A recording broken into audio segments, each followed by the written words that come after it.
we're back. What's up, everybody? It's nice to talk to y'all again. This is the first new one in a few months, and I'm Mike Bauman, joined with Mike Jameson for another edition of Bauman's Breakdown. I figured since we've been off for so long, there was going to be a lot longer of a monologue from either McConaughey or the church lady. I thought it was going to be longer. Well, Matthew was out a little bit late last night partying, so it's Father's Day today. Happy Father's Day, by the way, Mikey. But well, thank you. But I got a couple of lovely little kids myself, and beautiful wife, and it's cool. I woke up, started playing my bongos, in my birthday suit yesterday, and went downstairs and great. Just as I take a swig of coffee, wife cooked up some great omelets with bacon and jalapeno peppers and everything. I'm from Texas. I like all that hot stuff. Bacon's good stuff, man. So it was a good day. Bacon. Yeah, I think I'm gonna do some bacon today. I don't know. It's I'm kind of on my own today, so I'm thinking either bacon or some sort of like nasty jalapeno sausage. Jalapeno, that sounds like it would just not be fun for your butt. Well, no, but that's why you do it in the morning, so it gives you all day to, you don't want to eat that kind of stuff late at night. Because... I've had pizza and ice cream the last 2 nights. Ooh. It's bad, yeah. Ooh. Yeah, last 2 nights. So I've been trying to eat better, and that would not be considered... No, pizza and ice cream. And I had a fresco burrito from Taco Bell yesterday. And probably like at about 11:30 at night, right, before you were going to bed? No, that was in the afternoon yesterday. That fresco burrito from Taco Bell is good, though. Yeah, it's actually supposed to be good for you. That's it. So I don't care what anybody says. It was rice, had right. guacamole, I think, in it. It was actually pretty good. I've become a Chipotle's follower now. You get that bowl. Oh, yeah. The chicken bowl. That's good for. I think that's good for you. Oh, yeah, that's good stuff. It's good stuff. And, keeps you out of trouble. I know before this day's over, there'll be a T-bone or porterhouse steak in my future. I of course, being the father that I am and the daughter I've raised, I will make sure that I'm, making my own dinner tonight and washing my own dishes. And but that's the way I like it. I don't like to be. And then my daughter will say, "Don't be that kind of dad." And probably that same voice, too. My game plan after that, I'll probably go home and get some work done and then give my pops a call, see what he's up to today. I sent him a card, and I actually got him I don't know if this is bad, if I should feel guilty about this because I have a guilty conscience, but I got him the new John Fogerty CD, which has been getting really good reviews. Yeah. And it's got guest appearances from, like, Kid Rock on there, and I think Foo Fighters is on there, and... I think I'm going to burn it for myself before I give it to him. I don't think that's bad. Is that bad? Especially when you're on a web show about music. Yeah, that's probably pretty bad. You shouldn't be saying that. No, I bought the album. I know. I bought it. You're not supposed to do what? I bought it. I just put it on my computer and give it to him. It's a win-win. Well, I'm just saying. But yeah, I've been a DJ for 38 years. I know. I didn't rip it. I didn't pull it from the internet. I went to Best Buy and bought it. Bauman. Hey, it's Bauman. The U throws people off. It makes them say "ow." I don't know why. No, when they look at you, it's like "ow." Maybe. Ow. But yeah, it's good to be doing this again. The last couple months, if you guys are wondering. I mean, granted, I posted about this, so if you didn't read, shame on you for not doing your homework. Russia. But I got a new job. I'm on a new career path. He's a spy. And I'm in online marketing right now, and it's a lot of fun. I like it, and I'm getting to the point now where I'm going to have some of my own clients to manage and stuff, which is Very exciting. good. It makes me a little nervous, but I work hard and I stay on top of my stuff. So yeah, you are a hard worker. There's no doubt about it. So, well, thank you, man. And you're definitely a hard worker. I got to a point a little over a year ago where I was really starting to think about what I really wanted to do. And as much as I love sports, I really love music. Uh-oh. And I got to a point where being a sports writer was really what I thought I wanted to do in college. And then, the great thing about when you graduate is that's when I think you really start to discover what you really want to do and who you Sure. are and where you're going and everything. And it's been a lot of fun getting all the different experiences and broadcasting with you guys. And I mean, I think I got to a point where I was all or nothing for a lot of things, and then I realized, it doesn't have to be that way, but what do I want out of life? And for me, it's always been, I want to balance, I want to balance between work, God, and the people that I love, and So I was like, how can I use these skills? I know I don't really want to go down the newspaper path anymore full time, like looking for that. What's something that I can find where I can, still use my communication skills, but at the same time maybe have the trifecta and having my family nearby and God and having all that, and I ended up finding a job in my hometown, which is cool. I think for a while high school was high school to me, and I think I kind of resented where I grew up for a little bit after that, just because I wanted to escape that environment so badly that I kind of, you know what I mean? I wanted to get, I just felt like it was, I don't know, I didn't feel like it was, I got a great education where I went to school, and I still have friends to this day that I met while I was in high school. So it wasn't, I'm not poo-pooing my entire experience, but, I am a guy with a lot of different interests, and I played sports my freshman year, but I also really loved music, and I was an altar boy. So it's like, I didn't have really a clique in high school. That makes it harder, Well, I'm the same way. I was a nerd. I was a nerd that played, I could play any instrument that known to man, but I could also play sports. So, yeah. And I was never, ever, ever, ever going to let the fact that I could, play musical instruments, because you're a geek then. Yeah. And you kind of got slammed about it, but it took till my senior year that, but I still never got over it. I still to this day never. I DJ'd a class reunion last night, and Mike, I was definitely a Mike Bauman last night. Okay, the early night, when you're just playing, you're playing some 80s music, 70s, and I'm playing obscure stuff, that kind of nobody cares because they're all talking and everything, and then you're watching people, and you look at this one guy who's, he's kind of got real gray and is, real light hair now because he's balding, and you can just tell by the way he's walking he's had a rough life. But you can also tell he was the guy that was probably Mr. Bully and was the punk ass, thought, and then you'd see, and then you could definitely see who the cheerleaders were, and then you could see who the cheerleaders were who have gained a lot of weight, and then you see the guys that that were really short in stature and everything, but you could tell, they probably made it. You could tell. There's money. Yeah, they probably made it. And then the one guy that just, I knew I could, and I was so perfect on it. He comes in, his wife was Jewish. He was a real small guy.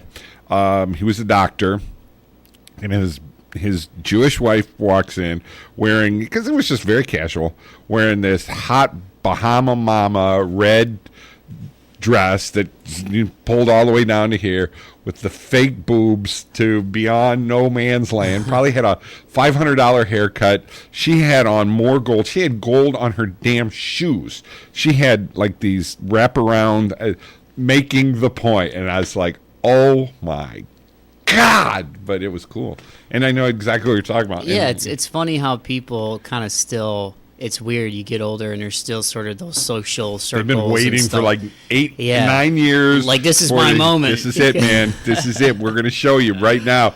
This is high school reunion. Yeah, I designed a nuclear reactor for, and here he is. He's probably, filling the pop machines at Speedway or something, It's funny. I mean, like I said, I high school, it was okay, and I guess what I'm trying to say is I kind of felt like I was different things to different people because you couldn't box me into one thing, and I just never liked that, and I felt like it was kind of I went to a school that was big enough that you kind of had heard of people, but small enough that you didn't really know who they were personally. Right. You may have had a couple classes with them, and that's why I loved college so much at the University of Toledo, because I loved the campus. There's nowhere else I wanted to go to school.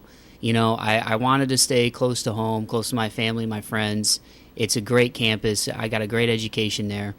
But, my interest started to change when I got out of school and started to really think about what I wanted to do. And I think the cool thing is I've been fortunate enough to get a lot of different experiences with you guys and writing, sports and music. And, and I thought, it'd be cool if I could have a full-time job that allows me to provide for myself, but is something that I like going to work and doing every day.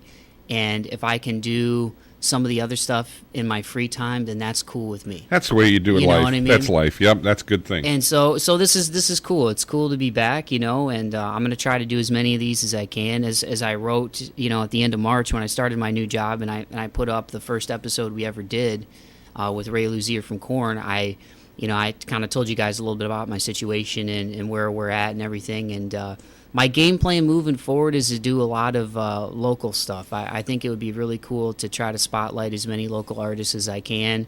Probably not going to be a new show every week because Mike's super busy, and I'm super busy with my new job. So, but I'll keep you guys updated as always when I do get the opportunity to do the show and to give you guys some new stuff. A friend of mine is in a really good local band called a couple of friends of mine are in a really good local band called Eye of Radio, and they've got some really cool stuff coming up. So that'll probably be the next one on the list for me, and I'm sure those guys would be really cool about me giving you some of their music. So, it'll be kind of an ebb and flow, and Mick's a big music guy, a very old school metal guy, and his buddy Steve came to the happy hour on Tuesday nights, which we do on ToledoSportsNetwork.com. I mean, and we were talking for like 3 hours. Wow. So, I think it'd be cool to get him in. We could, if we did like a whole music podcast just with all the guys from Toledo Sports Network. And even Steve-O is doing stuff with Pat Daly, right? Our buddy Reese Daly, Reese Daly, which is his son. Yeah. Our buddy Steve Taylor from Toledo Sports Network. He's a really good bassist, and he's been playing shows with him. Up at Put-in Bay. Yeah, a lot of stuff up at Put-in Bay. Yeah, they're good. They're very good. So I mean, that's kind of where I kind of hope this thing goes. But I feel really lucky and really blessed, man, because there was a couple of years there where I was really starting to think a lot about where am I going, what am I doing, and wondering where I was going to end up. And I'm really happy that I get to stay close to a lot of people that I care about. Still get to do stuff with Mikey and all the guys at Toledo Sports Network and this lovely thing. So life is good, Happy Father's Day, even though this is going to be airing a little bit later, a few days. But, Happy Father's Day to my grandpa. I know he's listening.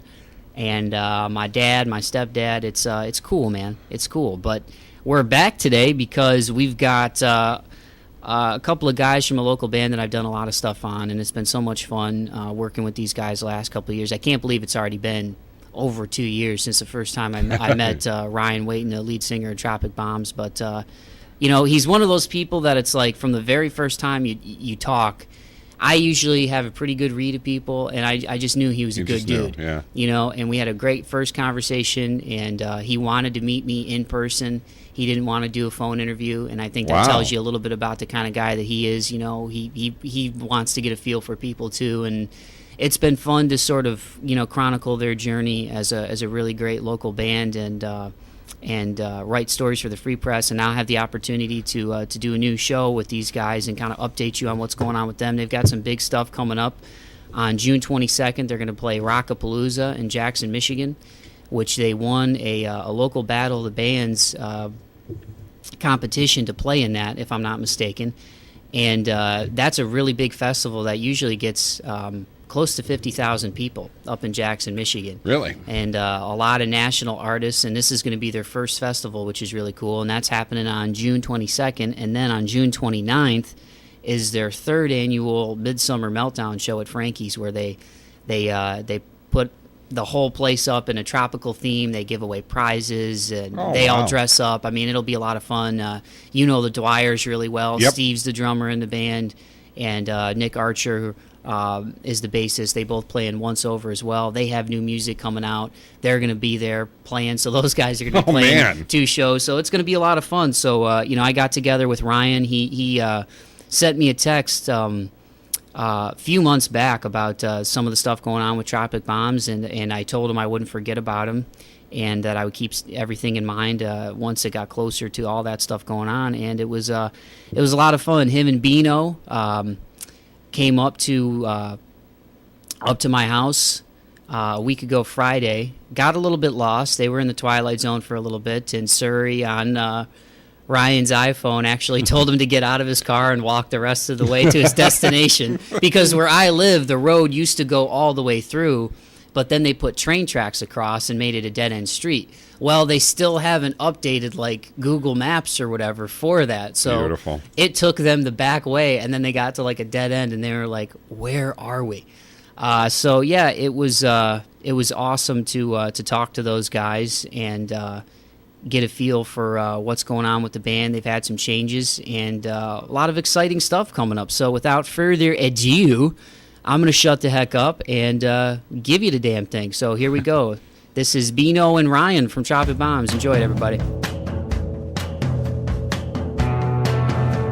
But I'm glad you guys made it in one piece, though, to my homestead here. And, I mean, I was hoping it'd be a little sunnier, because it is really cool, like, because the sun sets, like, basically right there.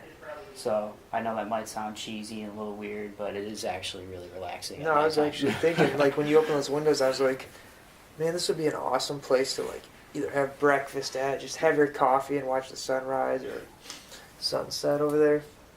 But that was, so Surrey, basically, I didn't realize she had that much of a personality that she told you to get out and walk. I had never, man, like, I thought she was going to be, like, recalculating or something, but she was like, in a half a mile, prepare to park your car, and you will need to walk to your destination. And we're like, what?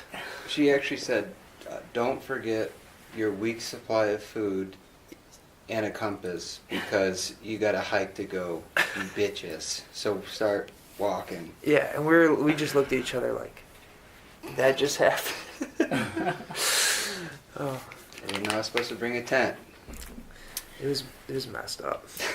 Well, it's good to be here with you guys, and for everybody listening, I'm with Ryan and Ben from Tropic Bombs, and you're Beano, right?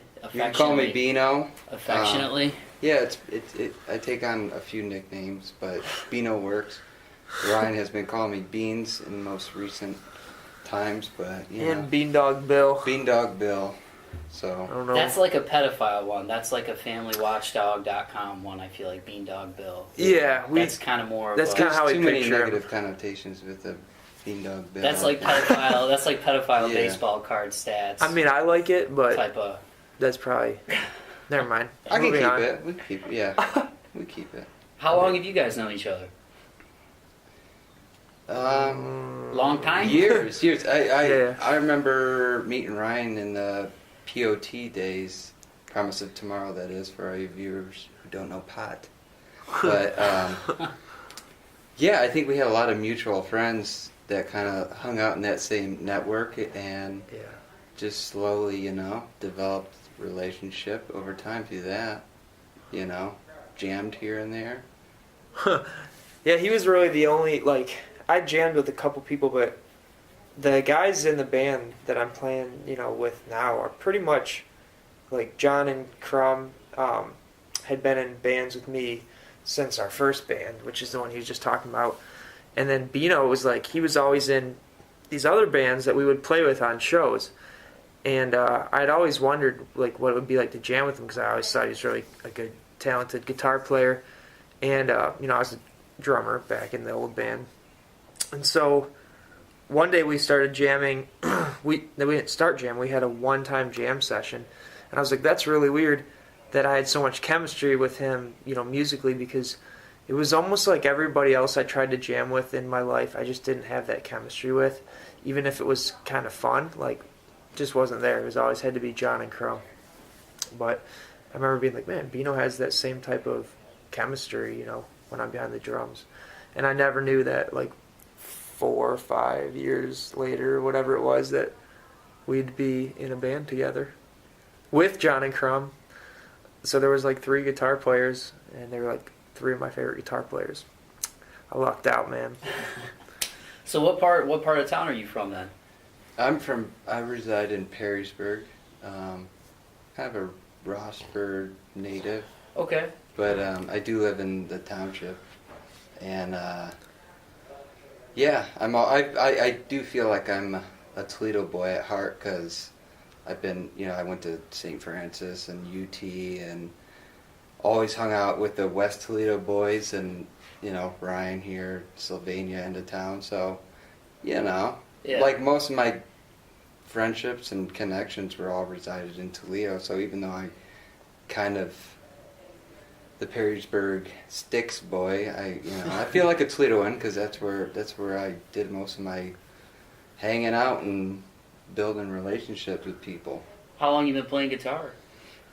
Ever since first grade, maybe. I think my first guitar may have been its length was about my height, so it was kind of awkward carrying an acoustic guitar that was as big as me around. But I actually quit guitar because I got fed up with feeling like I was hauling around a stand-up bass, and actually started playing piano, which I did for, I don't know, 5-6 years, and then I transitioned back to guitar, and I've been there ever since. So first grade, like, did you come from like a musically inclined family? Or Not at all. Or is it just something that you just like? Did your dad just have a guitar laying around? You just decided to start playing? We actually had a guitar lying around, but nobody was musically inclined. I think the acoustic guitar that was, placed underneath my sister's bed and nobody touched for years was just this thing that kind of existed, but nobody knew what to do with it. Yeah. And I think it was kindergarten. My teacher had picked up on my sense of rhythm. She said that I was always clicking my fingers and very receptive towards anything music that was going on, anything that was rhythmically oriented.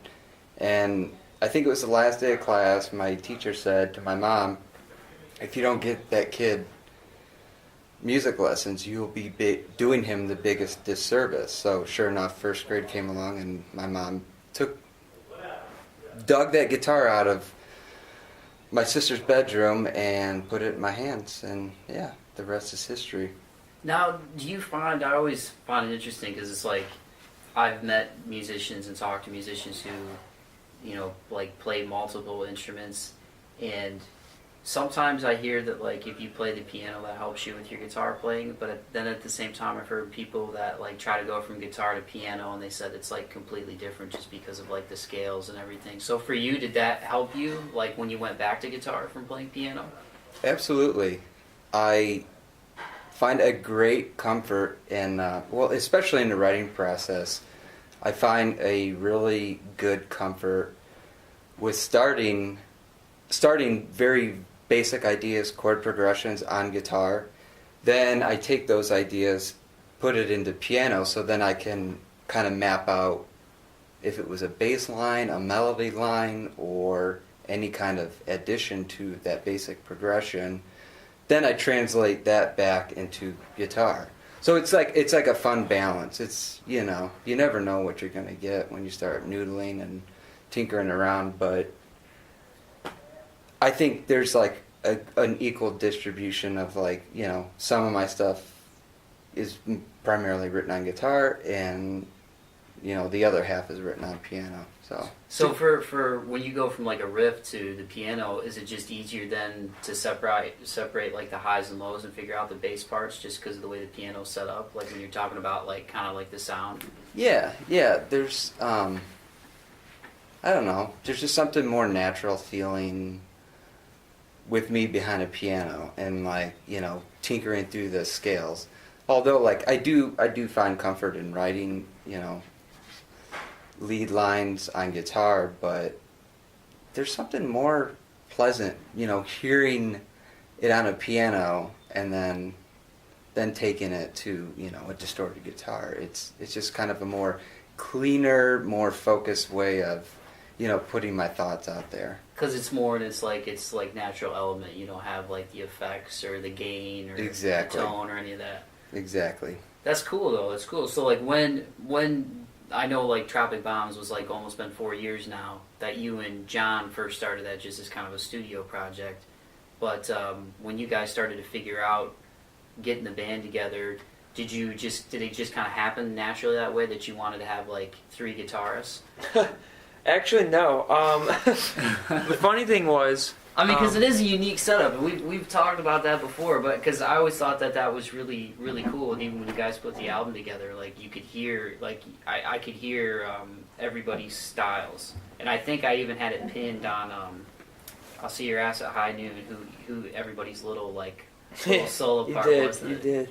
But I remember that. But yeah, how did so when you guys finally figured out all right, let's make this a band. Obviously, there was you and John, and then it's all right, who else do we get? Well, yeah, it was we didn't ever plan on taking it to a live show until, a couple people started saying we put out a song or two, and they're like, "That's awesome! You guys ever gonna play live?" That, of course, was the natural question, and we always said, "Well, no," because there's only two of us, and to be honest, we just didn't even. I don't know. Not that we didn't love playing live, but we just didn't know what it could be like because we were kind of we haven't played live in years in other bands, And then finally, I don't know, one day we were just talking about it, and we're like, wouldn't that be kind of fun to do, even if we just did one show? And then he's like, well, who would we get? And I was like, oh man, there's so many cool musicians in Toledo that we've come into contact with. But aside from being good musicians, you also have to have that chemistry as people and really hanging out and being good friends. So I said, well, we could get Nick and Steve because they're in Once Over, and we always love playing with them, and they're super talented musicians all around. Steve will laugh and blush when I say this, but Steve's always been one of my influences because it's I'm a drummer, he's a better drummer. I'm a singer, he's a better singer. I'm an audio engineer, he's a better audio engineer. But he's taught me so many things, and just he's the whole reason I decided to become an audio engineer. And he's just a really talented dude. And Nick, I'd watched him play bass in Once Over, and they're one of my favorite bands, and they're my friends. And Nick was dude, I'm this guy, he's so much fun. He brings all this energy to the table like no one else. I couldn't ask for anything more. He's super. I mean, we didn't even know all this at the time, how hard he'd work for the band, how good he was at doing artwork and stuff. We didn't even know, but it was just kind of a natural, duh, let's get Nick and Steve. And then the funny thing was, we had thought Crumb. We said, well, obviously we've been in bands with Crumb our whole life. We said, I'm sure Crumb would want to play, and we kind of asked him, and I don't know what was going on in his life at the time, but he didn't seem that interested. He was kind of I've played guitar in so many bands. He actually said it would be kind of fun to try to play bass. And we're like, well, we already got Nick.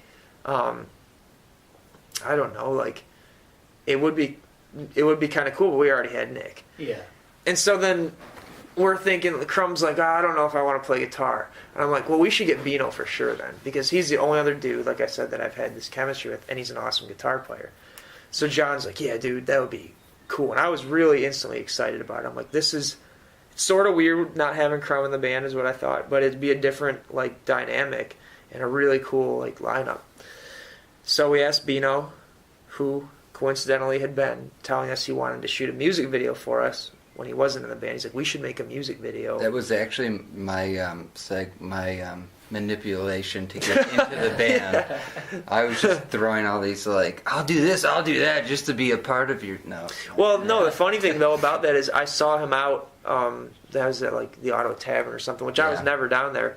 But I hadn't seen him in pretty much a couple of years, and he came by and he was like, dude, I heard your stuff, I really like it. We should do a music video. And I just thought it was the coolest thing, because I'm like, Beano, man, I haven't talked to that dude in forever, and then that sounds cool. I know he does really good video work.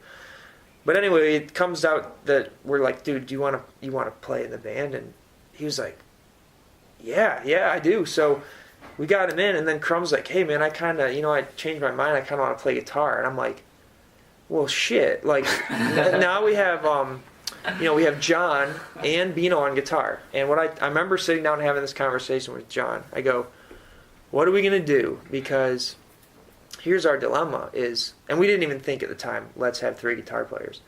I said, what are we going to do? We have Beano, who we're really excited to play with, and we can't just tell him no, Crum's gonna do it because we want to play with Beano. But also, you can't turn a dude like Crumb down either. Like, you just couldn't turn either of the dudes down. Yeah. And so he's like, I don't know, man. I don't know. And we couldn't figure it out. And we went over, and I was hanging out with Nick. And Nick's like, well, fuck it. Let's just have 3 guitar players. And I was like, that would be hilarious and really a challenge to orchestrate. But 3 of, like, my good friends all being good guitar players, that would be a really fun, interesting experiment, sort of.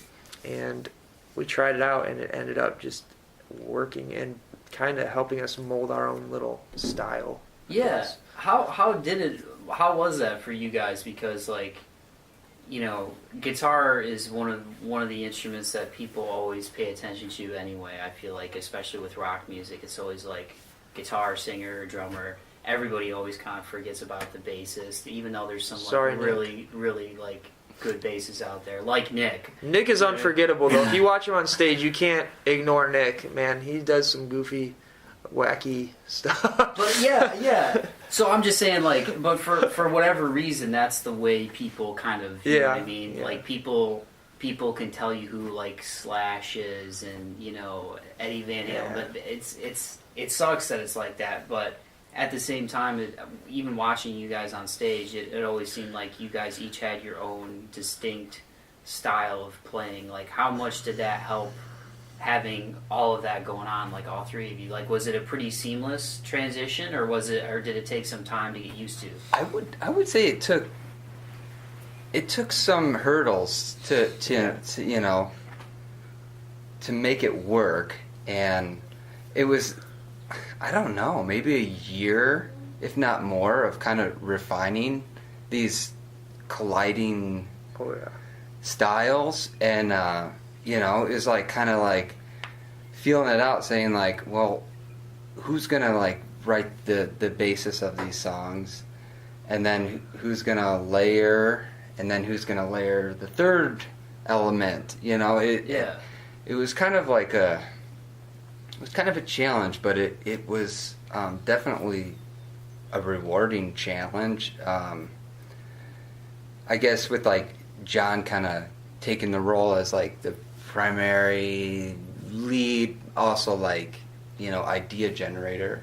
Him and Crumb would, you know, work a lot on their own time to kind of devise, you know, just basic structure and organization.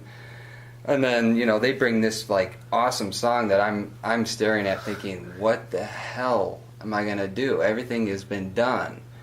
And I think that's kind of like what maybe developed our sound and made us sound a little bit different, was kind of like me just being very minimal in my approach, knowing that, being very aware of, they like covered most of the ground, you know, how can I make this work? So it was kind of like very well, Ryan would call it whale noises and ambient elements, and that was kind of like the only little crevice. If you could look at what they had and saw these little holes or crevices of like needing something, that's kind of where my little airy noodles went into, and kind of like, you know, brought another dimension to the music. I don't know if I'm getting too wordy, but I feel like it was a fun, challenging process, and you know, and it's still evolving right now. Oh yeah.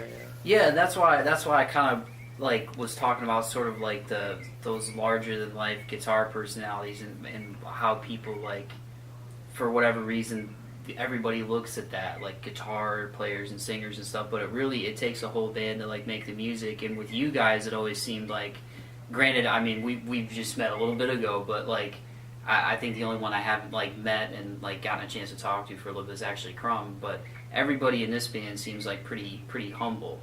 So that's why when I was like, man, these guys have 3 guitar players, but watching it live, I mean, obviously it takes a lot of work and it takes a lot of practice, but it felt like each one of you guys had like your own distinct styles. Like John always seemed like real, like wild, energetic, has that like just can play and shred.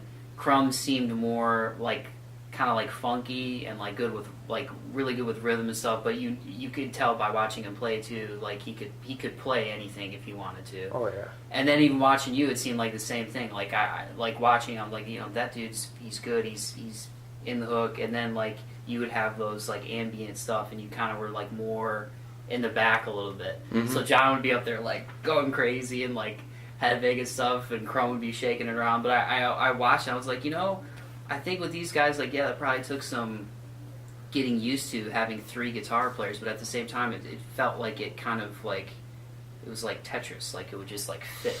Like, it would take a little while to get that fit, but it was like, this dude's over here, this dude's over here, and this dude's over here. It didn't seem like you guys were fighting over, like, okay, now I'm going to come up to the front and start shredding, Right, yeah, there's got to be, like you said, like a humbled approach, or, you got to, like, make room for everybody, and you got to make room for every Tetris piece, to make the puzzle work, and, that's, like, the challenge and the craft of it is, like, making every element speak, and not be overbearing and take away from the main focus of what we're trying to do, And now you guys are in a situation where John, just to preface this for everybody, like, you guys everybody's still cool, everybody's still friends, there's no beef or whatever, but John got a new job where basically, unfortunately, it's prevented him from being able to still keep going with this, like, full time.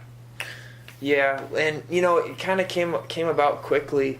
We were like doing a lot of shows. We had a lot of kind of plans for things we wanted to do. I mean, I swear it was like a week before John told us he was probably going to take this job.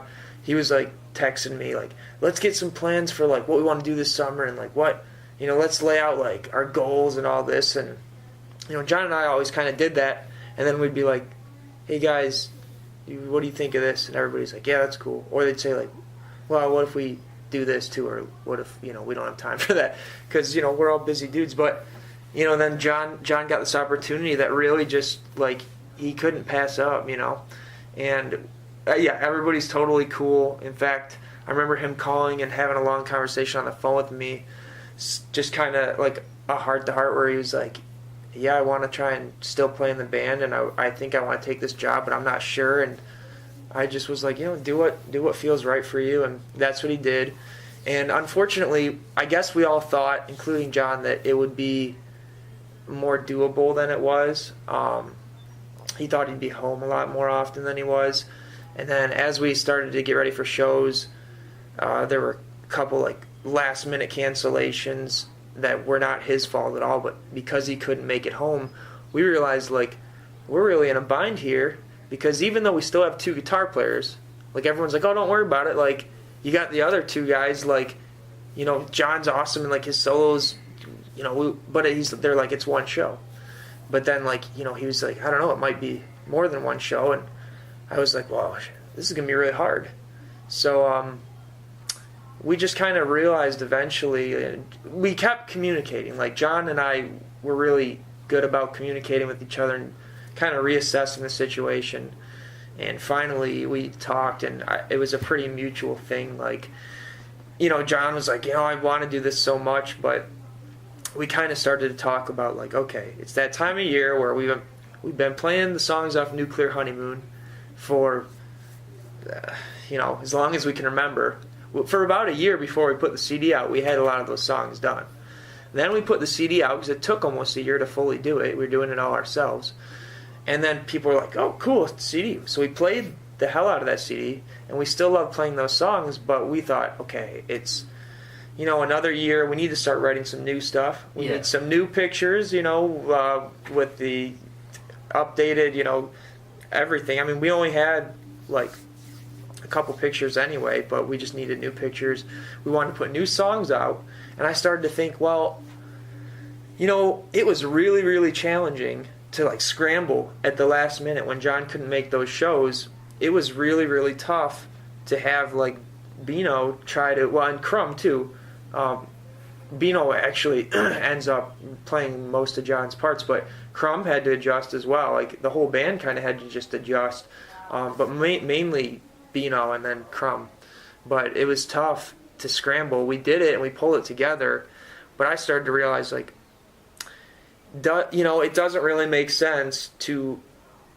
We were already having to relearn the Nuclear Honeymoon songs, but if we have a fresh start with some new songs, do we want to put ourselves through this again? Like, write them all with John in there. I mean, they'd be sweet because John's a sweet guitar player, but do we want him to write an awesome solo and an awesome lead and then potentially not be able to play at most of the shows? Right. And the songs will sound different, and we pride ourselves on being a band that is very authentic live. We try to, the CD came from our live show. It's not like we wrote this studio music, with the exception of the first 2 songs when it was just 2 of us. It's not like we wrote these songs or had a producer write this song for us, and then we try to replicate it live and it comes off weird. We played what we felt and just, like, wrote these songs in the basement, playing live, just like, oh, this feels sweet. And then when we were recording it, we were actually really cautious not to overproduce it and make it super, like, I mean, it's tight and it's clean, but it's not, like, so overdone to where it doesn't sound right.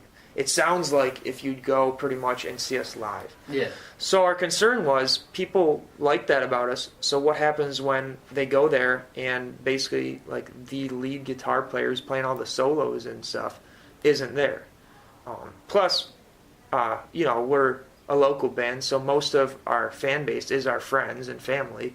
So they're going to start noticing if, like, John's missing. They all know John. It's not like people don't know who he is. It's all our friends and stuff. So I said, John, what do you think, man? Does that even make sense? Does it make sense to have you in some new pictures where, like, they're like, why are the pictures different than the guys who are on stage? Like, what is it? So we kind of just decided that right now, at least while he's gone, we said, we're going to have to just continue on. And he said, well, hey, he was really cool about it. He's like, if I understand this is, like, what I had to do with my work. And he said, if you guys want to replace me with someone, go ahead. And we kind of all talked and said, that doesn't feel right to replace John.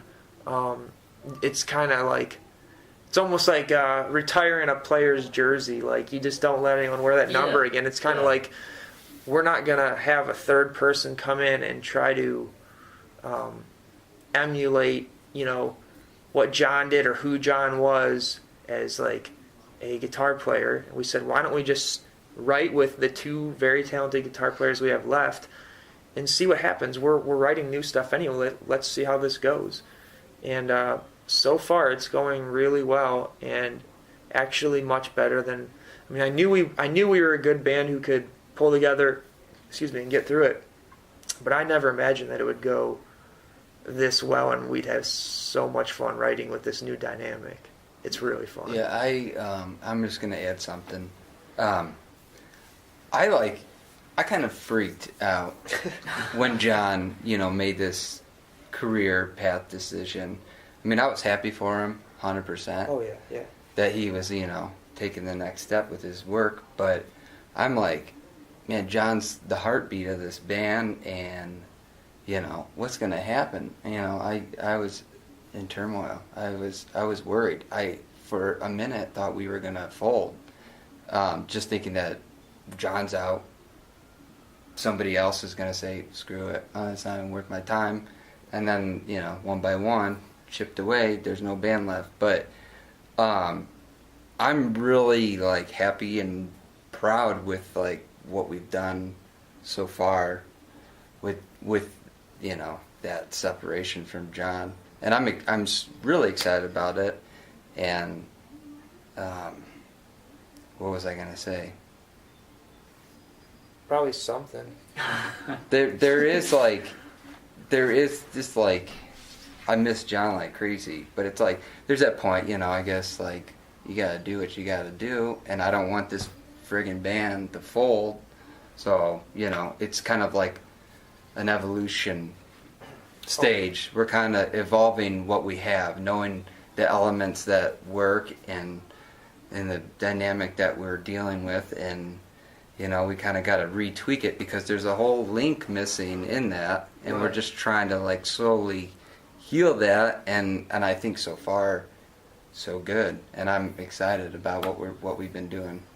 So now, do you and Crumb like kind of intertwine just your ideas now? Like before, it was like you had like lead, and then you guys separated out the other stuff. Now is it more like you guys will go?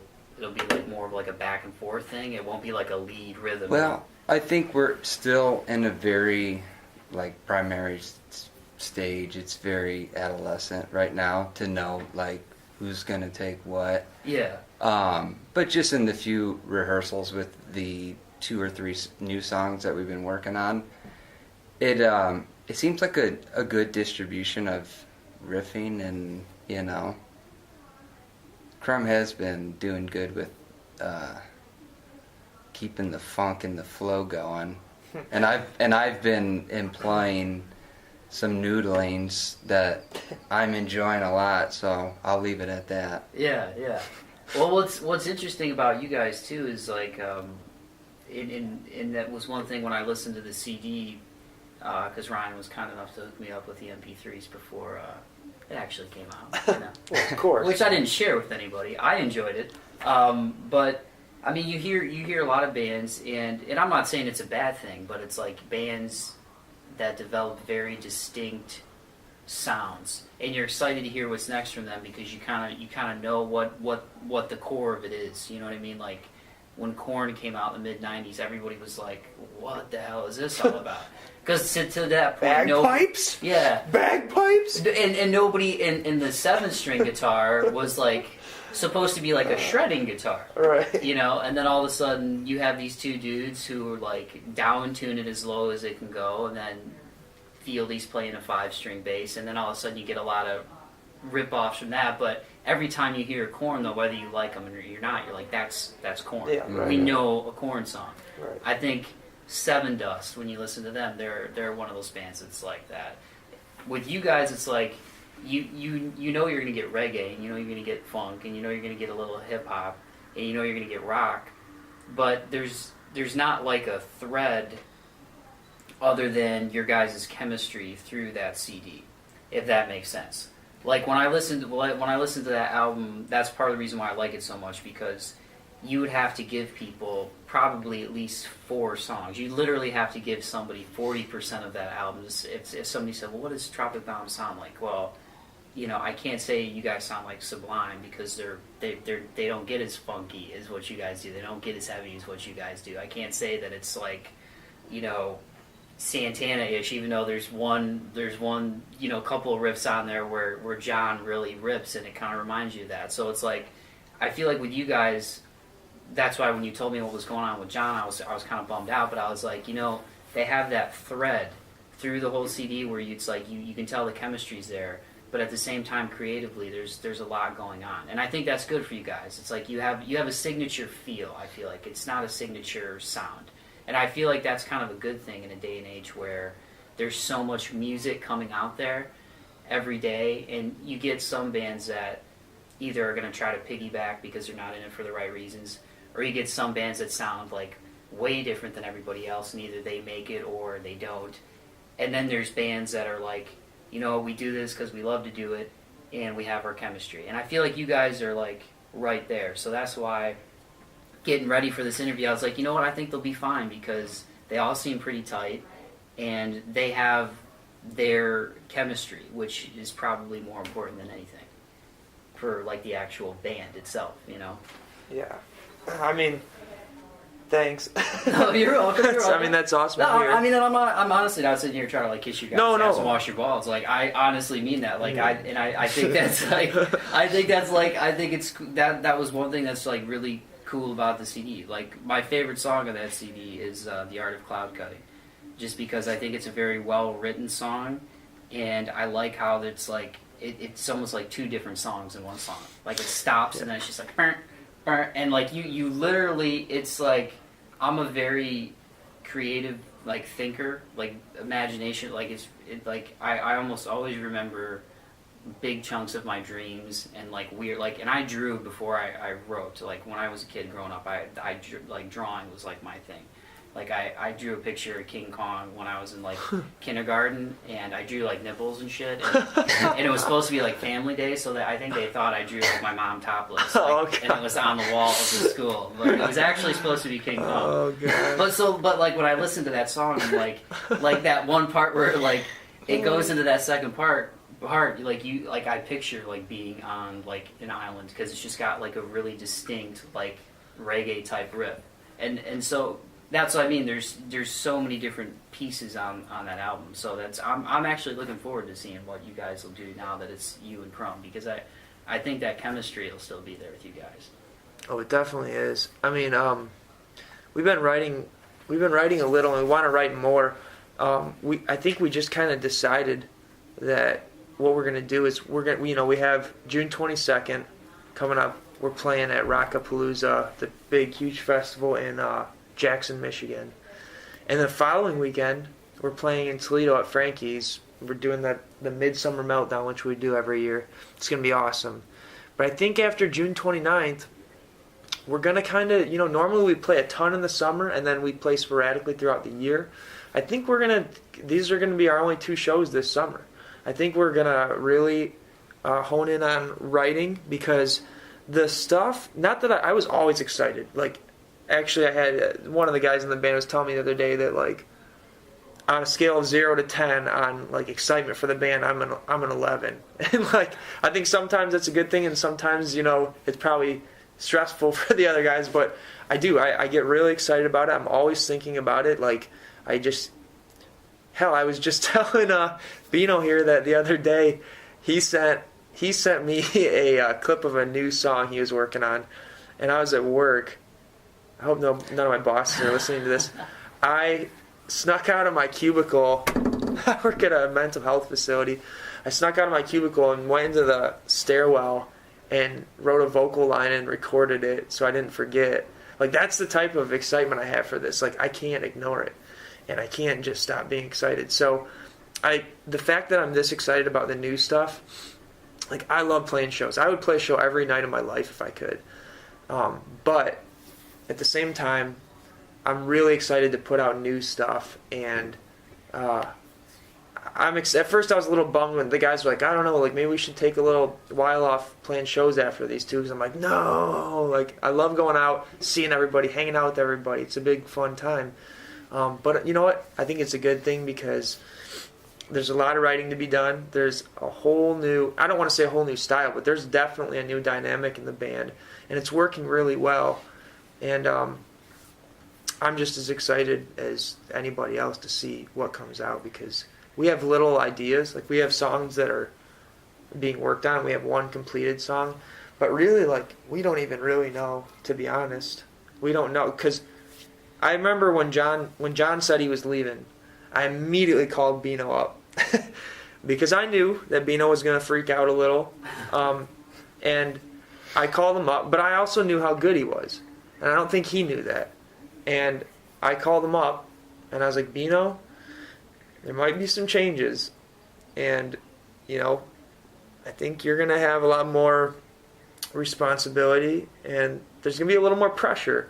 But I want you to have fun, and I know you can do it. And I need you to just bring everything you've got to the table. And I called Crumb and said the same thing. Because Beano and Crumb are, to me, the same type of animal you got to deal with. They're both they're those musicians that heart and soul, flesh and blood, they embody music to the point where they're not doing it for anything other than the fact that they love it. So much so that sometimes they even, don't get mad at me, they even in the past would get kind of nervous at practice about showing something they wrote, because they thought maybe we weren't going to like it, or just ignore it, because it's such a personal thing to them. Yeah. I can tell you how Crumb writes riffs. He sits down in his basement, and just in his hot, no air conditioning basement with his fan on, and he just jams the hell out, man. He just shreds. And he just goes and goes and goes, but then we never heard any of that stuff for the most part. It was all saved on his laptop. And Beano is the type, and he's told me this, but I think I already kind of could picture this. He'll like sit at home by himself in a dark room and like almost go into a trance when he writes. You know, it just happens like that for those two guys. Totally different sounds and styles, but they both are so talented that I called them both up and I'm like, I don't care how stupid you think it is or how unfinished it is. Send me stuff. Just send me an email. Send me it over the phone. I don't care. Send me riffs because I want to see if anything strikes or if anything meshes up or whatever. Beano sends me a riff like that night, and within like 2 minutes, I had a vocal pattern for it because it just happened that naturally. I'm not saying like I'm so good because sometimes it takes me way too long, and sometimes they're not even that great. But this was just natural. You're pretty good though. I mean, come on. Actually, He's pretty good, right? I have my sister write all my vocal parts for me. No, but I called them both. I'm like, send me everything you got. I thought it was your niece that wrote it. No, we're not. That's a website, right? No. My sister writes my songs.com. Maybe it should be my website. No, anyway, they sent me a bunch of shit. Like Beano sent me some stuff, and like we just started writing it basically over the phone back and forth. In fact, I think he was laughing because I sent him a video back. You're driving. Ryan is literally driving, and he's like, "Okay, so this is how the vocal pattern is going to go." And then he starts like voicing my guitar thing, and then he's spouting these melodies, vocal, like these, you're just like fumbling through some vocals, but the melody was there, and I was like, this is really good, but dude, focus on the road, focus on, keeping your car. I mean, I can do both at the same time. But it was quite entertaining, but it was also very inspiring to see that Ryan was reacting in such a positive manner towards, I literally just laid my phone down by my computer and I'm on my guitar, put down a couple riffs, and it has this kid so excited that he's driving and singing at the same, or recording it all at the same time. And it's like, but yeah. Oh yeah, I mean, it was awesome I basically was trying to let them know that like they're good enough to fill any shoes. Like, not that John wasn't awesome. Basically, the reason we didn't replace him is because nobody can replace him, but the two guys in our band are good enough to do everything that needs to be done. They're just as good as John. They're just all different styles. And I told them, like, you guys can do it. And Beano started sending me stuff. It's awesome. Crumb sends us all an email with, like, 14. Like, 14 is probably more accurate than 10. Just shredding riffs that we'd never heard. And we're like, what is this? Like, he's got drum beats behind him. He's had them saved on his computer. Like, it's like Crumb was a serial killer of riffs. He was hiding the riff bodies in his computer in his basement. He wasn't going to tell us. And then we're like, dude, these are awesome. Why didn't you ever show us? He's like, I don't know, man. I was just jamming. And I'm like, oh my God, man. Like, yeah. So the fact that like Crumb is like, it really is still Tropic Bombs. This is what Tropic Bombs was built on. Tropic Bombs was built, when it was just John and I, it was built on the tropical aspect and the bombs. It was like the nice, smooth sounding, pretty stuff, and the rock, the like insane energy just smashing together and becoming Tropic Bombs. And now you've got Crumb writing these like shredding, like I'll see your ass at high noon, Bomber Bay type riffs that are just in your face, kick your mom's head off shit.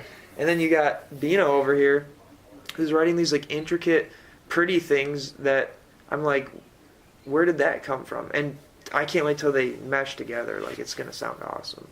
Now for you guys, I mean, you guys have been playing in bands like a really long time, and is it still hard for you to do that, like in terms of like present something that you've come up with to, like, do you still have that apprehension even though you have that chemistry with those guys to like bring them a riff because you think, I don't know if this is Tropic Bombs, or I don't know if it's, because like I suck and I don't hardly ever get to play my guitar just because I'm like working or doing whatever, but I like to just go down there and like that's just my time to just jam and there's nobody else around, and that feels like really free because it's like it doesn't matter if it sucks because I'll sit here and work through something till I think it sounds okay. But for you, even though you've been doing it since you were in first grade, do you still kind of have that a little bit? Absolutely. But I think I've been getting a hell lot better than what where I used to be. Because now I'm just recording and writing stuff, and I'm not even thinking twice. I'm just sending it to the guys. But me before, there was so much hesitation and insecurities about if they're gonna think this is so stupid, or it's like not gonna kind of fit the mold that we've been working with. And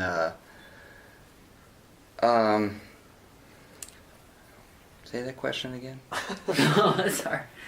No, but I just think it's weird. I just think it's weird as people. I think a lot of us sell ourselves short in that regard. You know what I mean? Like, you might come up with something that might be really awesome, but you just have that inner monologue that's like, Yeah. I think with anything that I do that's like creatively charged, I do have this like very like deep attachment to it, and it's like it becomes like this very personal thing. And I hide a lot of things, like photos that I do, or little videos that I make, and I think I do it because I do it for me, and I don't do it to like show it off or try to like make people feel something. I do it because I'm like in that moment and I'm in that zone, and it like fulfills this like thing, and this almost feels like a burden in me that I'm like always like having to like craft things or play with something. It's like an obsession, but I don't know. But yeah, there's always that like very like close attachment to it, and for me to like hand it off and let somebody like chop it up and remold it and then bring it up, it's very intimidating, and finally I think I'm getting over that, and I'm starting to see the collaborations bring my ideas into a new light and a more brighter light. And I'm learning, like, even with this whole transition, there's like a lot of learning that I'm picking up on, or like the fact that two heads are better than one, and just to hear some like little idea that I was noodling with in my room, added with Ryan's little melody on top, it just brings it to a whole nother thing. And I'm glad I can finally get over that fact that I get like obsessive over these things that I do and kind of stubborn about it, and I'm glad that I can get over it. And I'm also glad that it's getting out there and people can hear it and can share it and enjoy it. It's better to be enjoyed by more people than just an idea on my hard drive at home. Yeah. Well, I think it's always that fear of vulnerability too, in anything you do. I mean, especially if it's something that is very personal to you, because then it's like now you're putting it out there, and now it's like it's not in that box anymore. Like, but at least with these guys, you probably feel like you don't have to worry about that vulnerability, because they'll say, oh, let's try this, or dude, I really like that. I have a feeling it's probably more like that than like, dude, that's terrible. Like, what, Right. Yeah. Right. Yeah, they're a very pleasant group to. I like their criticism. Other people's criticisms I don't care for, but theirs is very constructive and positive, and it feels good to get. I'm actually like this stuff that I've been kind of spewing out recently, that Tropic Bombs has been working on. I mean, these are songs that I probably did 6 years ago that I'm like reworking so they kind of fit with that flowy rock style that we've branded so well. But it's nice to hear them come to life, and I'm really proud of what we're doing with it, and it's sounding awesome, and Ryan is doing an amazing job with like crafting them into stories, you know, which is awesome. I love the fact that like he puts these good narrations and these awesome melodies that like, you know, my little like scrappy idea is like kind of this background track for this cool narration that Ryan has, and it's a good little chemistry going on with, you know. I mean, it's the same way, vice versa. You know, like it's really fun. I mean, it's a fun challenge to write over anything. You know, to write lyrics and melodies. But like, I will say that when there was 3 guitar players in the band, and this is not a slam against John, because John is awesome, and this whole band started with me and John writing stuff. But like, with 3, it got kind of hard, and like Beano was really good at like kind of hanging in the background and making some like ambient type stuff. But it almost like wasn't fair to Beano, because the way we write is someone has an idea, they kind of start writing it, and they have an idea of how they want the song to be. Okay, now a lot of bands have 3, 4 people. We had 6. So the 6th person to hear it, which was usually Beano because of schedules and stuff, was the one. I mean, we wrote so fast because it just happened that, like he said, by the time he got to it, he's like, I don't want to add too much and destroy what's already there. So, for instance, Mike, you said your favorite song is The Art of Cloud Cutting. That song is that's probably the hardest song that I ever had to write over vocally, because the dudes did such a good job of putting it together musically. It took me months and months to come up with something that worked, because I liked the music so much that I was like, well, the music's already there, I got to write around what's already there. And it was really hard because it's such an oddball song. Yeah. It took forever, and I tried a million things that I didn't like or I hated or were okay but not great, till I finally found it. But it's nice now, because with 2 guitar players, I feel like there's a lot more room for each of them to do what they want to do. Whereas Beano was kind of before smothered simply because there were 3 guitars and he was the last one. He was the last fish to find the food. You know what I mean? Yeah. And now he's got space to explore, and it's really cool, because I always knew he was a really good guitar player, but we didn't really get to hear a lot of it. On Nuclear Honeymoon, you get to hear some really cool things that really make the song, but you didn't get to hear enough of Beano, in my opinion. And it's cool when he sends me a riff, because his riffs, for whatever reason, Crumb's riffs are like so fun to like rap over and do like some crazy shit or some like yelling or just some powerhouse like chants. Crumb's riffs are amazing for that.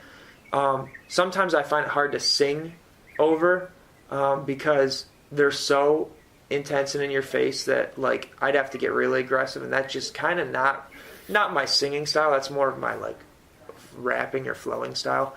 Beano's riffs, for some reason, he's been sending me these riffs that just like, I used to think I sucked at writing vocal melodies. I always did. I was like, I wish I was as good at singing vocal melodies as I was at doing the raps. But like lately, I'm starting to think that maybe I'm not as shitty at writing vocal melodies as I thought, because Beano's been sending me these riffs, and like, I'm not kidding you, instantly I will have like what I consider to be the perfect vocal melody that I'm happy with for this song. Whereas in the past, I'd have to sit long and hard in the studio and try a bunch of different stuff. But for some reason, they're just so, it's like his guitar was like made for this band that I'm singing in. That sounds weird, but I'm trying to say, like, it's really easy to write over his stuff because it just works with my style, I guess. And I never even knew that. So it's really cool because it inspires me to write. Like, this new song we're writing, that I think it's what he was alluding to when he said, like, crafting a story. It's very, a lot of my songs are very, like, personal, like, real, just, like, down to earth. Like, this is something that I went through. This is something that happened to me. Can you guys relate? This newest one that we wrote is, like, There's no like message that's supposed to be sent about like my personal life or anything. There's nothing about that. It's like a story. It's very narrative and uses a lot of imagery and stuff. And that's because when he sent me the riffs, I was in my basement and I was just like, oh my God, I started singing these words that I didn't even know what I was going to write about. But it just naturally kind of happened to be this flowy, like I'm flying through the sky type. It just made me feel like I was in a different place. It was sort of like an out-of-body experience. It sounds really weird, but it was. And I'd never really had that happen. So I guess, he's saying it's great that Ryan can craft these stories and stuff, and I'm happy that he thinks that, and that's awesome to hear. But I just feel like he sends me these riffs, and like I instantly just, there's this emotion that comes out, and whatever it is, different for each song, but I'm instantly drawn, and I instantly know the feel of the song because it's so strong and it's so there that like I think all I'll say is I think that what we've written so far,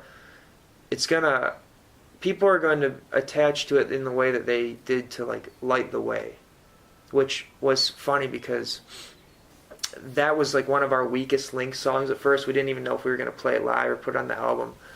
And we finally got it good enough to play live, and we started playing it. And, I mean, I wrote it thinking it was a cool, nice song or whatever, but I never realized how much people would attach themselves to it, like, meaning-wise. I've heard, like, so many different people tell me different things it means to them. Which, like I said, a lot of my stuff is very cut and dry. Like, you know exactly what I'm talking about. Yeah. Light the Way is kind of open to interpretation. And I've realized that people like that because they like taking away what they want to take away from it. And I think this newest song, we have a song we're going to do June 29th. It's called The Great Escape, Break This Cage. And I think it's one of those that I get like, it's not because I'm saying because it's our music, because that's kind of, that would sound conceited. It's because of the way that... Get conceited. No. I'm saying before I even put lyrics to it or anything, I heard the music and I literally got goosebumps and my hairs were standing up on my arm because the music pulled some sort of emotion out of me. And it was at that point that I'm like, this song has to be one of those songs that just, is relatable on like a universal level. So I have to write about something that could mean something different to every person. And I think it's going to do that. I'm really excited to see the reaction. I like that word, universal. It that. is. I love that. I looked it up in the dictionary before I came here so I could use it. Thank you. Thank you. Well, it's cool that you guys have some fun stuff coming up too, because I mean, I feel like Rockapalooza, just looking at the bill for that, there's a lot of different elements on that. I mean, there's like Mushroom Head, which is like a big, just like huge, that's like a spectacle when you go see that. You know what I mean? It's like so far away from like what you got, and then you have like, I think it's Adam, I don't know how you say his last name, Gantier or something from he used to be from 3 Days Grace. 3 Days Grace, yeah. But then you got like Head PE, Obi Trice is gonna be there. Yeah, Taproot. Taproot. Candlebox. Which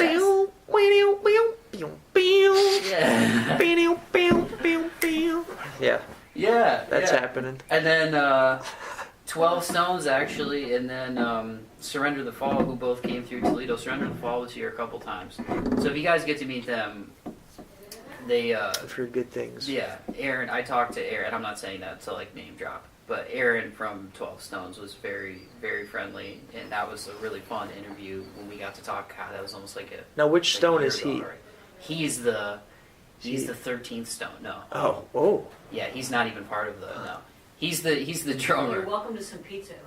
Are you guys? Ooh. No, it's cool. Mom, the meatloaf. Mother. Get on it now. We just got offered There's pizza. a piece of meatloaf. We got pizza. Oh. Thank you. Mom, say hi to everybody. Hi guys. You're on Bauman's Breakdown now. Wowzers. You are. That's pretty cool. It's pretty sweet. It's pretty much the best podcast ever. I figure it is. I Yeah. know. They're my favorite. Jack even got some margaritas out for you guys. Oh.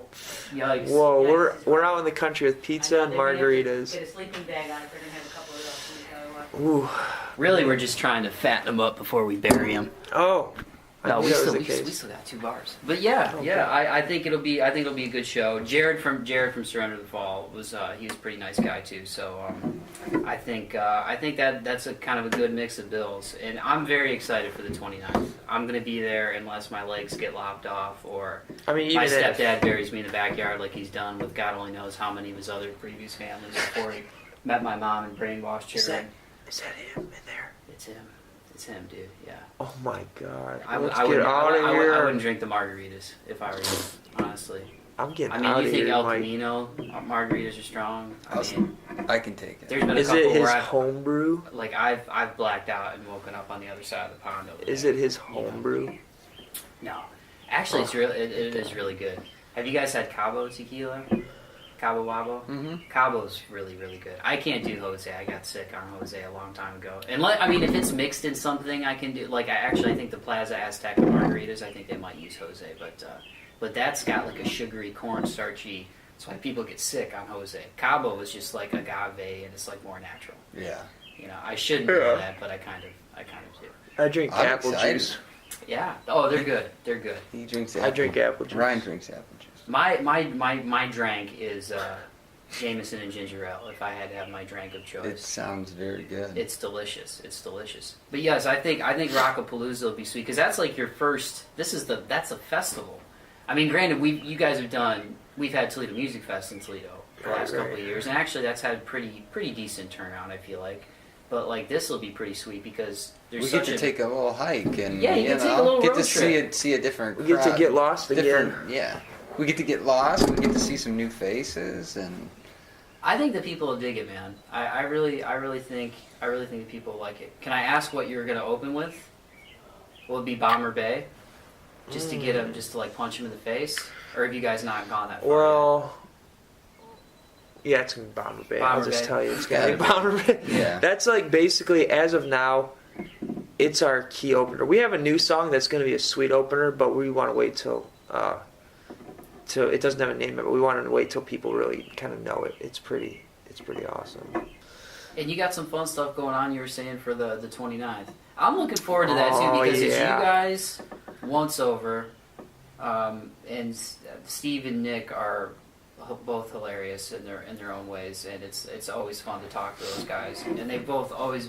I'm one of these people that I have a horrible guilty conscience. And I still feel bad about that. The first story I wrote about you guys 2 years ago, and I said Nick was like X. I had everybody X whoever their bands were, as opposed to just saying they used to play in those bands. I don't know why I did that. It's okay. You live and you learn, you know. He forgives you. And now I'm in, marketing and advertising. Go flip and figure. You know what I mean?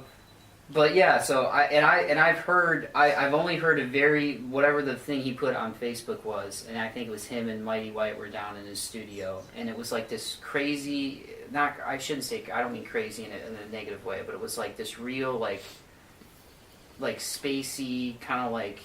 I don't even know what word I can use to describe it, but real kind of like otherworldly, like piano-y type of intro, like da-da-da-da-da, and then it just went into like a and it was just like, it was like 30 seconds. I think he posted it on YouTube though, and it's on their Facebook. It's on Once Over's Facebook. It's probably, it's probably off their new album. White coming out, Raven? White Yeah. Raven, yeah. So Which is gonna be sweet. Yeah, I think that's gonna be really exciting because I really liked 9. And then Gold is going to be there. Gold. I still haven't heard their whole full length yet. I need to hear that.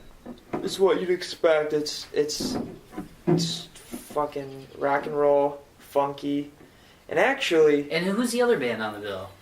Isn't there somebody else? Yeah. We just added Last Day on Earth, who. Local guys? Yep. Well, they're actually from. Some of the guys live here, but they're based out of Detroit. Okay. And they're really cool dudes. I'm good friends with Simon, who I believe is doing vocals for them because he was vocals in some other bands around Toledo that we played with. But he's a really cool dude, and anything that he touches is usually pretty sweet. I've actually heard you can hear him on Facebook if you look up Last Day on Earth. They have some recordings already up and everything. So.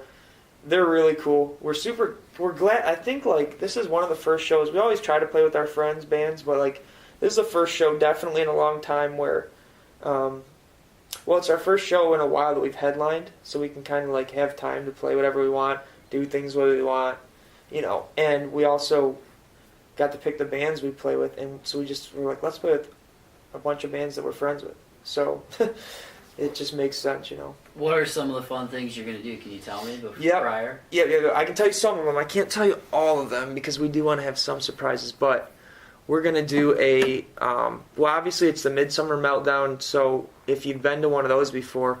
This is the third one now, It's right? the third year in a row, yeah. Zeus. I can't believe it's the third one already, but we decorate the whole place. It's at Frankie's. They've been really good to us and really kind of let us do whatever the hell we want for the night. It's awesome. Shout out to Cody Grupp from Verso Group because he always hooks us up.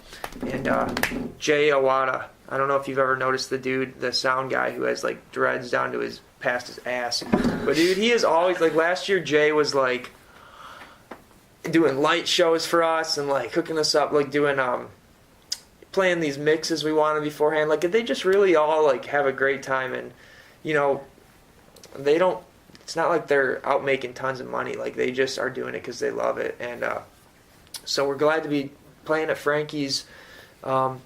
That's kind of like where we started out, and it's a real nice like intimate little venue. But anyway, we decorate the whole place so it's like tropical themed, and sometimes they end up making tropical drinks for people. And one year they made Tropic Bombs shots and they like sold out. They had like 2 whole, I don't know, liter things of the alcohol or the mix, and they sold out with these little shots. It's what awesome. was in them? Do you remember? They actually wouldn't even tell us. Are you serious? It was like a secret thing the guy made. What did it taste like? Jungle juice. It was awesome. I'm not even a big drinker. I tested it out when I was decorating. I was down there about noon decorating, and they're like, "You got to test this out." And I was like, "Okay." And he said something about like 99 bananas, or does that sound? Is 99 bananas a thing? I didn't have one. I'm sorry. No, you I didn't mean, get one, and you're in the band. I mean, I did not. We like Oh, to try my and keep God. him sober. Yeah. Especially now that he's doing more than just whale noises. No, I'm just kidding. Sex whale noises. Yeah, they were pretty romantic. But Intimate whale. which, by the way, I got us a suite at Belmare Suites for the really? way back. Oh. Yeah. So. Sweet. We need to get some shots on the way home. Yeah. I got us the little rose petals on the bed and stuff. We But- gotta edit that one out. Yeah. What he meant was keep it in there. What were we talking about again? The decorations. Oh yeah, in we're Midsummer decorating. Meltdown. We're Yeah. decorating. What's planned? What do we got planned? We've I got don't know. We got a people cash getting raffle. Laid cash raffle. Yeah, we got a cash raffle, which is $100. It's $5 to enter. It's optional, obviously, but someone's gonna win $100 cash. They will get that night. Who's $100 are they winning? Did you guys just? It's good. Well, it'll basically be whatever that they put in $5, and you know that's how the pot builds. Oh, so it'll be the pot. Yeah, but like let's say only 10 people sign up and there's $50, then it's just going to be our $50 is the band. We're going to make it $100 no matter how many people sign up. Well, isn't that special? Now, if 100 people sign up, okay. I'm not trying to be a dick either. That's actually really, really nice because you guys are just like a local band and you're just giving Throwing people a money at show, you're everybody. giving the money to We're people. giving them fucking I mean, cash. Yeah, holy crap, man. It's pretty crazy. Because they given us their fucking cash on many occasions. Yeah, I mean, I don't think Iron Maiden's giving anybody cash. I mean, I love no. Metallica. They're going to be up at Belle Isle, you know, for the All Orion Metallica Fest. did was kill Napster and fun for everybody. You know, I liked Napster. Okay. it's still around in some form, isn't it? Yeah, but I mean, They were Lars kind of Ulrich on the fucked horizon that up. of what happened. You know what I mean? that's pretty. That's alright. weird. Look at that It's sun. pretty. Right as I said horizon. The sun is setting He's peeking on this out. interview. Look at that guy. Yeah. The sun is setting on this interview. That's perfect. But no, that's Cash that's raffle. awesome. Yeah, we Cash got $100. Are you guys going to be costumed too? Oh yeah. That's So what's going we down? hope that everybody is because that's how it's been the last 2 years. I just wore a bright shirt last year. That's okay. I was lame It was, dude. about it. You know, you got to do it. What you got to do. It was fun, because everybody has their own style of dressing up. You don't have to. It's just highly encouraged. I was headbanging in the back. I know you were. You and your buddy Nate came yeah. out. Yeah. The Enforcer. Yeah, People don't mess with him. He's a big dude, like, man. He's like an 7 feet tall, Yeah. man. I was like, hey, man. But anyway, cash raffle. There's gonna be. We're doing this little like. If you remember in the booklet, I mean, I gave you the actual CD too, right? The actual album, not Yes. just. Okay, so inside of the booklet. I actually bought one.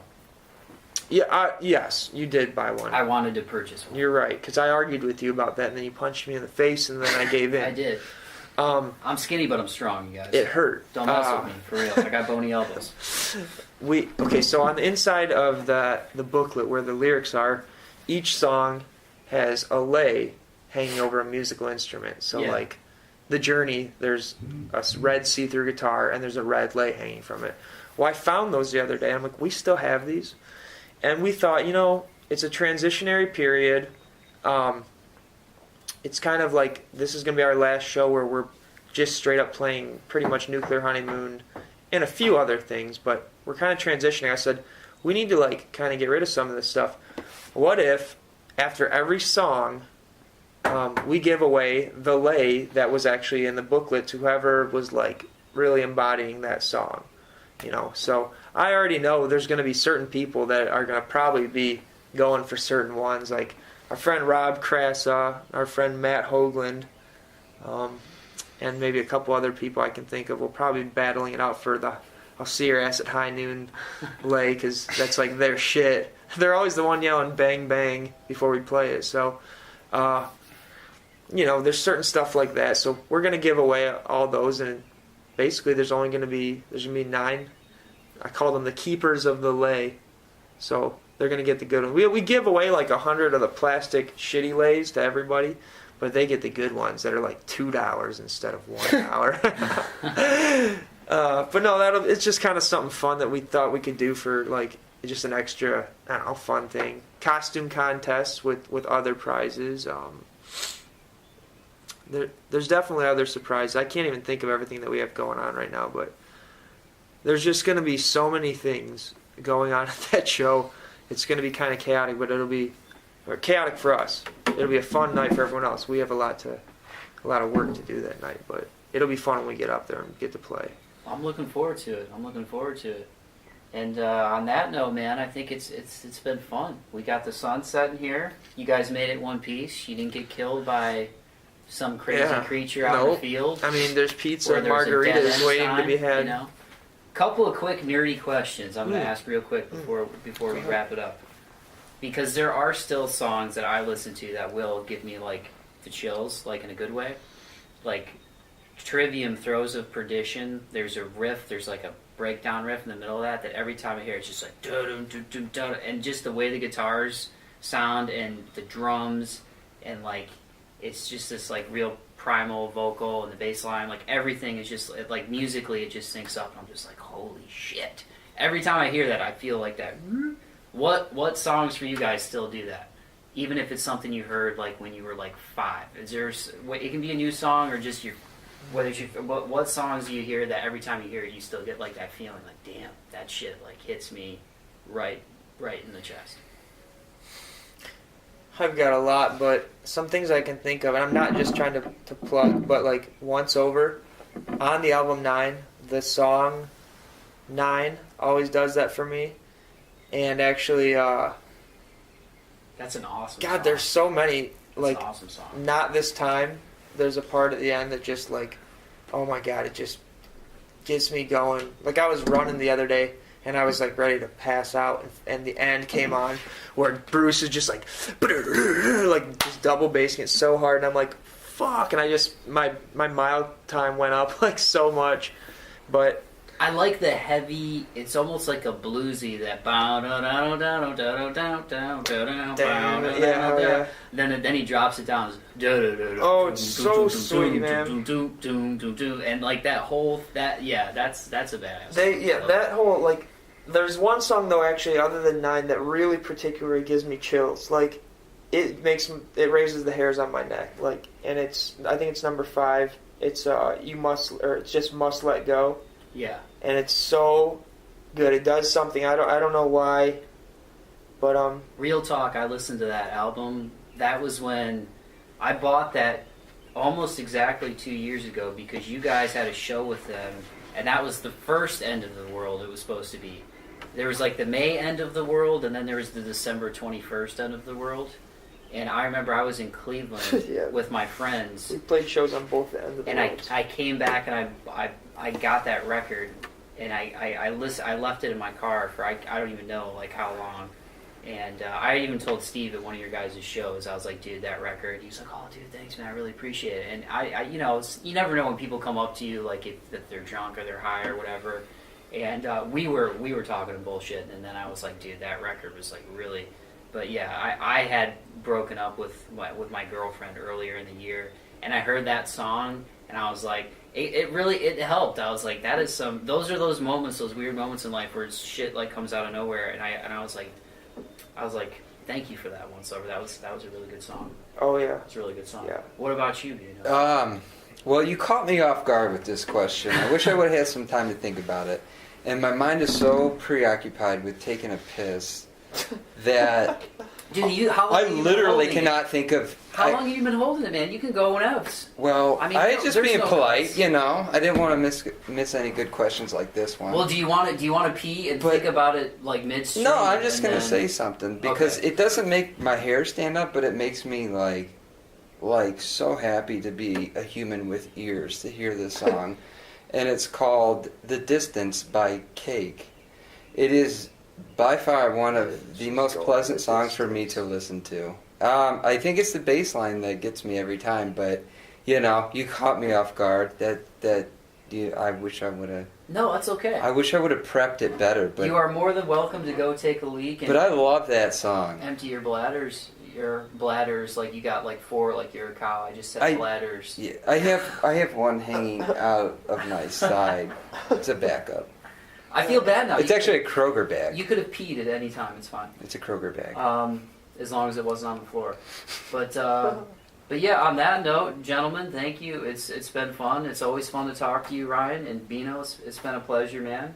Good to meet you. Good to Yeah, hang out. yeah. I've had fun chatting. Now, the next time we do this, it might not be as pretty as this. You know, it might be in a, 1-bedroom duplex with no air conditioning off of Monroe Street. It's okay. But I'll make it homey for you guys. So next time you come over. Hey, I was hoping, you said you wanted to, I can come down to Toledo and interview you guys because it's kind of a trek to come up to Erie, Michigan. And I was kind of hoping for this exact thing right now. A fun little road trip where I didn't really hope to get lost, but it was funny. And then, yeah, Beano looking all pretty here crossing his legs.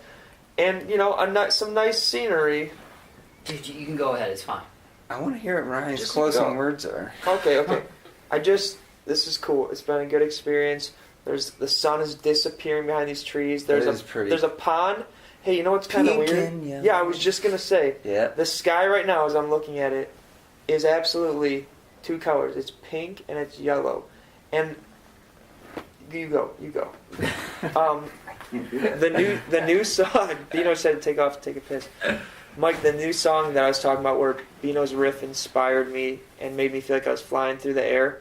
The very first lyrics I wrote after John left the band were pink and yellow skies filter through my eyes as I fly. And this is the exact sunset I pictured when I was writing that song. And it's just so funny because I had never actually seen a pink and yellow sunset.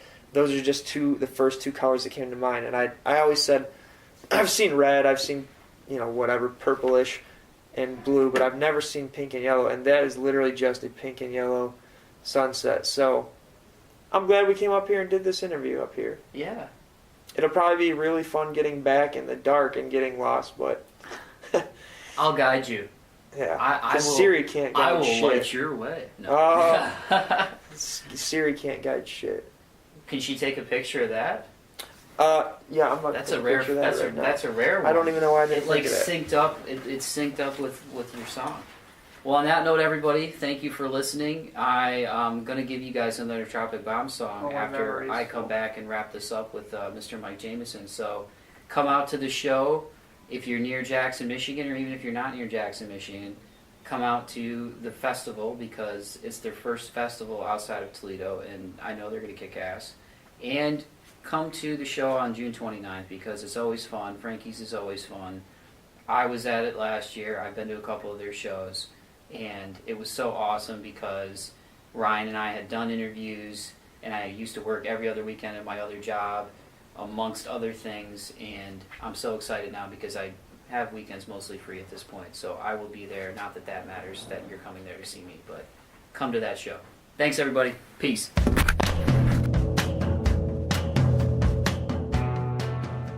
Alrighty, ditey. That was Ryan Wayton and Ben Snyder from Tropic Bombs. I said that kind of fast, like an announcer from like the 30s. All right, that was Ryan Wayton and Tropic Bombs. Ben Snyder on guitar, Ryan Wayton on vocals. Hey, everybody, stay tuned because we've got a great message coming up from our sponsor, Cracker Jacks. Surprise in every box. That's Tropic Bombs. But yeah, that was a lot of fun. It was a great conversation with those guys. It was nice to actually meet Ben, who they affectionately call Beano. I've met like everybody in the band. The only one I haven't really talked to, I think, is Crumb. But they're all good dudes. They make great music. I'm going to give you another one of their songs at the end of this show. And they're going to have some new tunes coming out here soon as well. And it was really cool to talk to those guys and get an update on what was going on with the band. And the fact that they're going to be doing Rockapalooza, I think, is really cool just because of all the bands on that bill. They're going to be going on, I believe, at 12:20 p.m. on Saturday, June 22nd. I mean, and that show's got Mushroom Head, Candlebox, Head PE, 12 Stones, Surrender the Fall, both of which have been on this podcast. Good dudes in those bands. A lot going on up there. It's going to be a lot of fun, and for those guys to play outdoors, it's going to be a little bit different. And it'll be their first show without John, which you guys just heard about. And I think that's cool, too, to give you guys this podcast just to sort of let everybody know what's going on and that they're all still really cool and everything is still hunky-dory over in Tropic Bombs land. And then the third annual Midsummer Meltdown show, which is just going to be a lot of fun. I definitely plan on going. And it's going to be cool because they have a lot of things going on. Like I said, Tropic Bombs is going to be there. Once Over, Gold, also a really great band, just came out with a new album recently within the last couple months. And Last Day. So I think it's going to be a Last Day on Earth, excuse me. Tropic Bombs, Once Over, Gold, Last Day on Earth. All tickets are only $5. If you get them from the bands, they're going to have a $100 cash raffle. They're going to have a costume contest.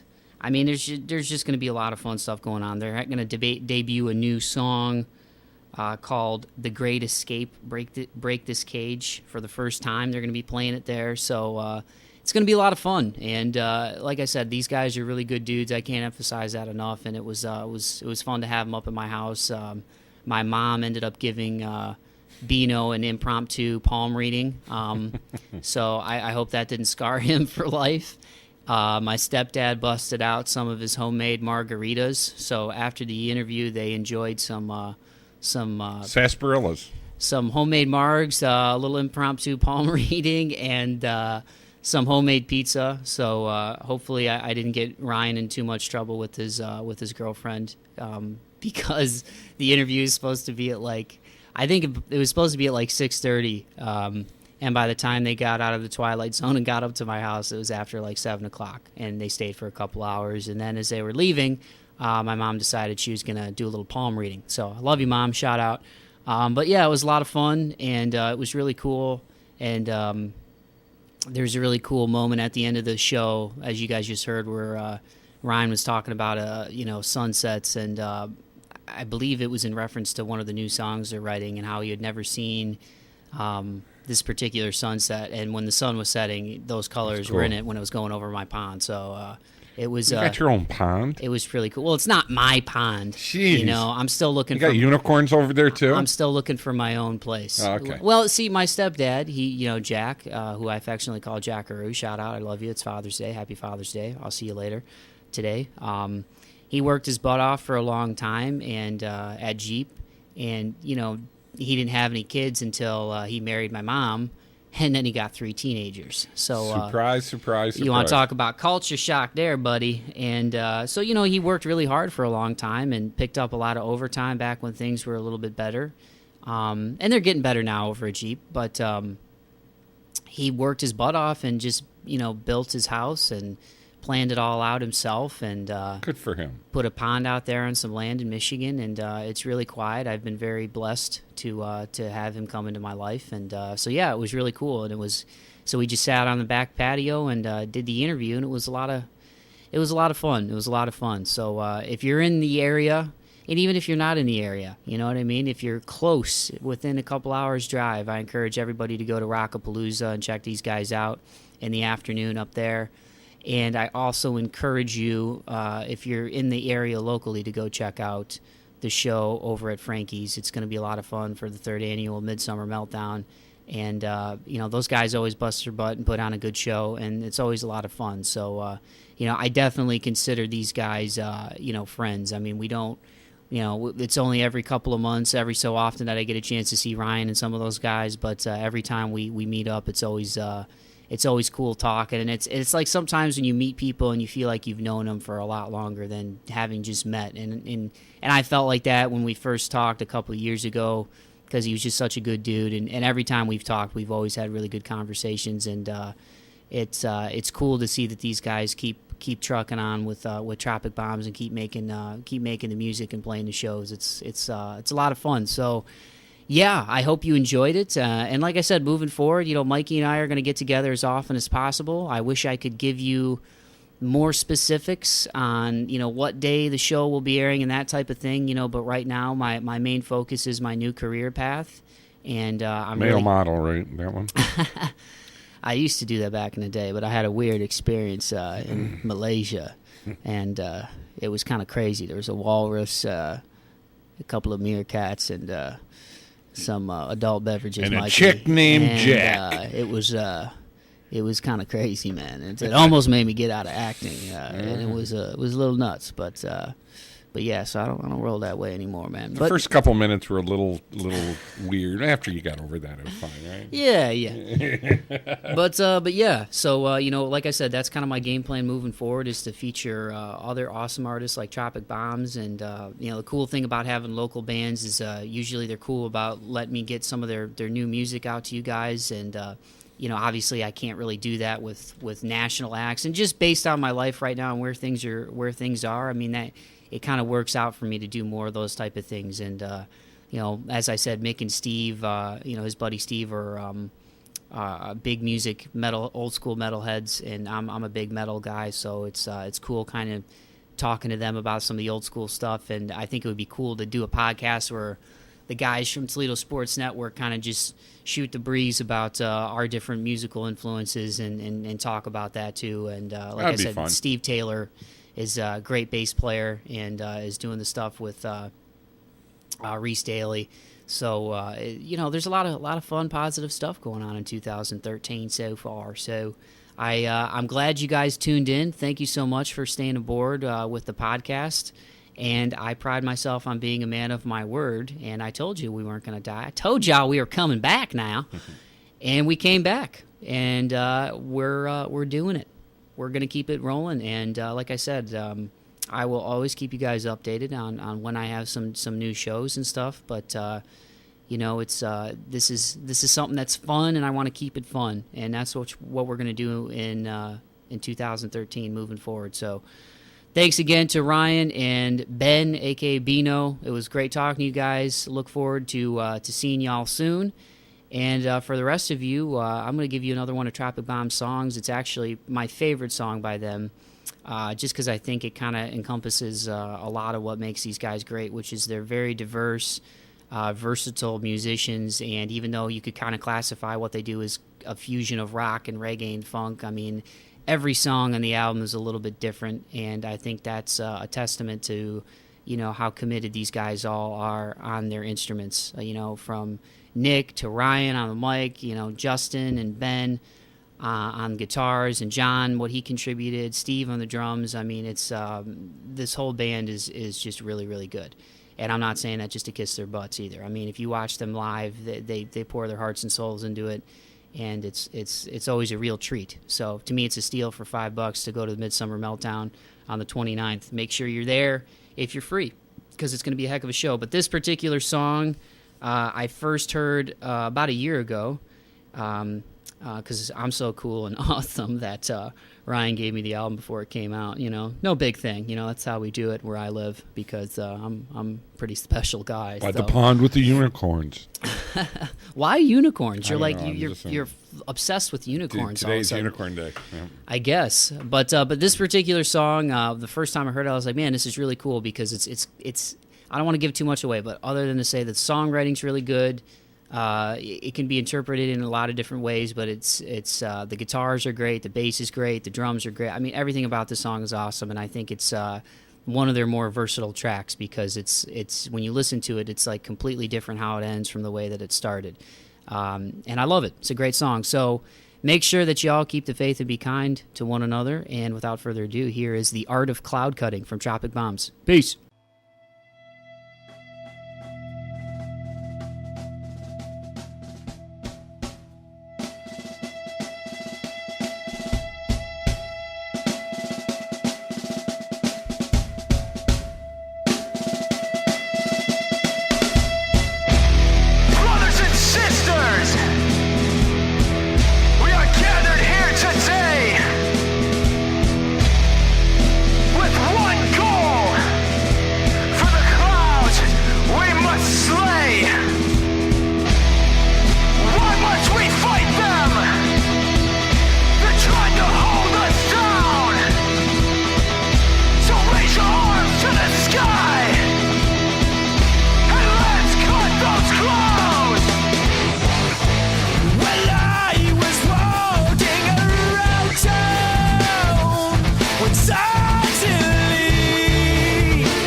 and terrible. The earth shook the grave. dismay. He laughed in my face, but I said that's okay. With a smirk on my face, awake and I say, you won't stop me today. So I push my way right through that gray to see a beautiful sky.